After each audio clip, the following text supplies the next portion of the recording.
नमस्कार, आप देख रहे हैं दैनिक चिंतक। 14-15 मई की घटना है जिसमें जैद खान को क्षति पहुंचाया गया। 10 जून के बलौदा बाजार की घटना है जिसमें कलेक्ट्रेट में आग लगाई गई और वाहनों को क्षति पहुंचाया गया। 10 जून की घटना को लेकर पूरे 67 दिन बाद कल देवेंद्र यादव की गिरफ्तारी हुई। धाराएं इतनी हैं जितना वो जो जांच अधिकारी जितना लिख सकता था वो पूरा लिखा है। 302 क्योंकि किसी की हत्या नहीं हुई, नहीं तो 302 भी लिख देते। तो जितनी धाराएं हैं वो लगा सकता है, जितना पढ़ा होगा वो सारी धाराएं उन्होंने लगा दी।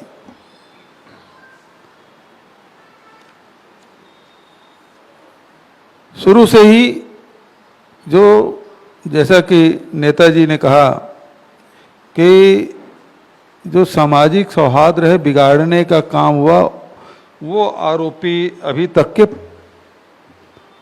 जो समाज निष्पक्ष जांच चाहते थे वो हुआ नहीं। अब कलेक्ट्रेट नहीं बचा पाए, ये पूरे प्रदेश और पूरे देश में पहली घटना। अपनी नाकामी को छिपाने के लिए इस प्रकार से कार्रवाई कर रहे हैं। यदि देवेंद्र यादव के इस षड्यंत्र में शामिल है, देवेंद्र यादव ने जितने धाराएं लगाए उसके द्वारा कारित है, एक आध साक्ष्य पुलिस को बताना चाहिए मीडिया के माध्यम से। देखो ये तोड़ते हुए, ये आग लगाते हुए, ये उकसाते हुए, है ना, किसी हत्या का प्रयास कर रहा है, ऐसा कोई एविडेंस मीडिया के सामने तो बताए। इसका अर्थ ये है, मैं तो पुलिस से ये कहना चाहूंगा कि सरकार आती जाती रहती है, लेकिन ऐसा कोई काम मत करो जिसे आप नजरें न मिलाने में आपको दिक्कत हो। इतनी धाराएं लगा दिए, और धारा लगाए तो कौन से एफआईआर की कॉपी उनको दिए थे, और फिर आप पूछताछ की बात कर रहे थे और गिरफ्तार करके ले आए। गृह मंत्री जी कह रहे हैं हम पूछताछ कर रहे हैं, वो तो जेल में भाई, क्या पूछताछ कर रहे हैं?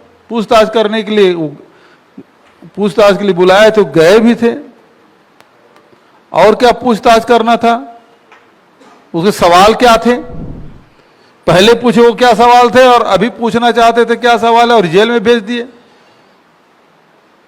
ये निचले स्तर के अधिकारियों का नहीं है, ये सीधा सीधा मुख्यमंत्री और उप मुख्यमंत्री दोनों के स्तर पर ये निर्णय लिया गया है। क्योंकि हम लोग निचले अधिकारियों से सबसे बात किए, एसपी से बात कर ले, आईजी से बात कर ले, मैंने डीजी से बात कर ले, सब बता रहे हैं कि वहीं से हुआ है। तो ये मुख्यमंत्री और उप मुख्यमंत्री दोनों मिलकर अपनी नाकामी छुपाने के लिए देवेंद्र यादव की गिरफ्तारी इन्होंने की है। और इस मामले में जैसा कि प्रदेश अध्यक्ष जी ने कहा कि 21 तारीख को सभी जिलों में इसके खिलाफ धरना प्रदर्शन किया जाएगा। विधायक दल की बैठक आदरणीय नेताजी ने 20 तारीख को बुलाया है। तैयारी भी संदर्भ में और आगे की रणनीति के बारे में विधायकों के साथ, क्योंकि एक विधायक साथी के साथ इस प्रकार से घटना किए हैं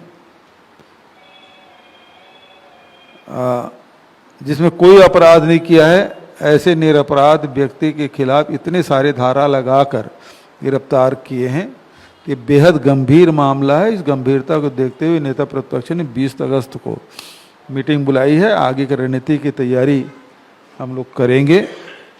और दूसरे तरफ ये है कि न्यायालय में भी, क्योंकि इतने धारा लगाने का एक लड़ाई सड़क पे है, दूसरे विधायकों के साथ मिलकर तय करेंगे, तीसरी लड़ाई जो है वो न्यायालय में का दरवाजा खटखटाएंगे कि किसी भी व्यक्ति को ऐसे, जब सरकार, हम लोग विधानसभा में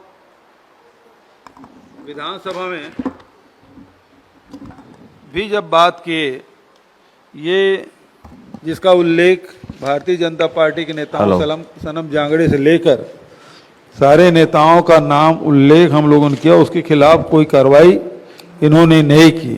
और इसीलिए मैंने मांग किया था कि ये हाई कोर्ट मॉनिटर्ड इंक्वायरी होना चाहिए। समाज मांग किए कि सीबीआई जांच होनी चाहिए, लेकिन ये सरकार नहीं कर रही है। और मामलों में सीबीआई सौंप रहे हैं, लेकिन इस मामले सीबीआई नहीं सौंप रहे हैं। क्यों? सारी कलई खुल जानी है। यदि कोई भी स्वतंत्र एजेंसी जांच करेगी तो इसमें स्पष्ट हो जाएगा कि इसमें भारतीय जनता पार्टी का षड्यंत्र स्पष्ट दिखाई दे रहा है, क्योंकि उस प्रकार से जांच हो नहीं रही है। अब दे रहे छोटी छोटी घटनाओं जब सीबीआई दे रहे हैं तो इसमें क्यों नहीं दे रहे हैं? और कोई इसको कांग्रेस पार्टी ने मांग नहीं किया, बल्कि सतनामी समाज ने मांग किया। तो ये पूरे दोनों घटना को जो 14-15 मई की जो घटना घटी और 10 जून को जो घटना घटी, सीबीआई को सौंप दे। और इस प्रकार से गिरफ्तारी नहीं होना चाहिए। ये बहुत गलत है। इतनी सारी धाराएं लगेगा जी, इतना सारा, जितना पुलिस जानता नहीं होगा उतना, जितना जानता उतना पूरा लगा दिए। ये तो अजीब बात है। हम सब इस प्रकार की कोई भी घटना होगी, हम सब मिल के प्रतिकार करेंगे, विरोध करेंगे। बहुत बहुत धन्यवाद।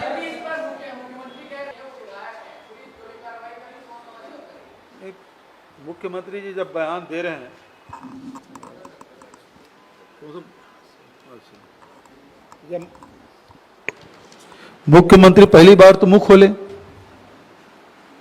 और कहे देवेंद्र यादव छोटे मोटे नहीं विधायक ही हैं, तो मुख्यमंत्री को यह भी बताना चाहिए कि उसमें अपराध क्या किया देवेंद्र ने। जब मुख्यमंत्री बयान दे रहे हैं, पुलिस वालों ने नहीं दिया, मुख्यमंत्री ने खुद बयान दिया है। कुछ तो होगा, कुछ क्या है, यही हम सवाल पूछ रहे हैं।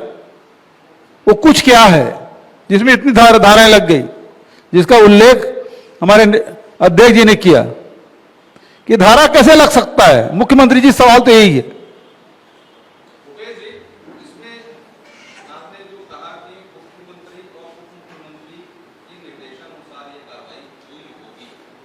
हुई होगी नहीं, ये हुआ क्योंकि अधिकारियों बात करें ऊपर, और क्योंकि अध्यक्ष जी तो वहां बैठे थे, वो हर समय सीएम हाउस से फोन जा रहा था।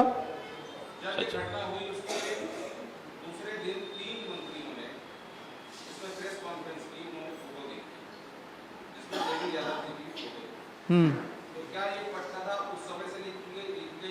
दूसरी बात, जो एफआईआर हो रहा है उसमें 153 विभिन्न संगठनों के बीच में दुश्मनी पैदा करने की बात भी कही गई।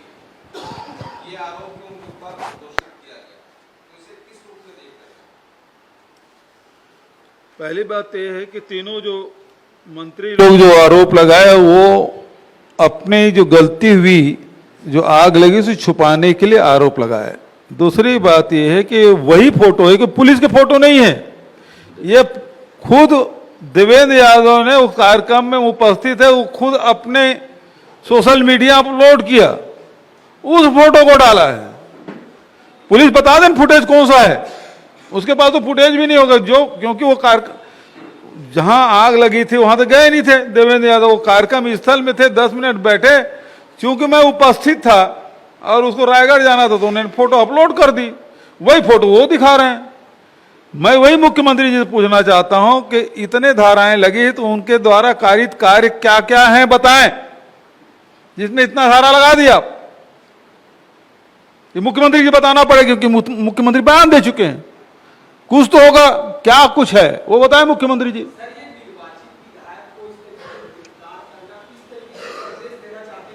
भारतीय जनता पार्टी यही संदेश देना चाहती है कि देखो, जब विधायक को बिना अपराध के हम जेल भेज सकते हैं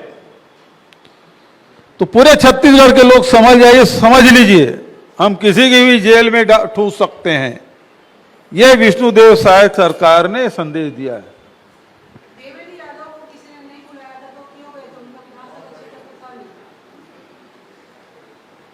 देवेंद्र यादव से हमने बात की कि समाज के लोगों ने उन्हें फोन करके आमंत्रित किया था।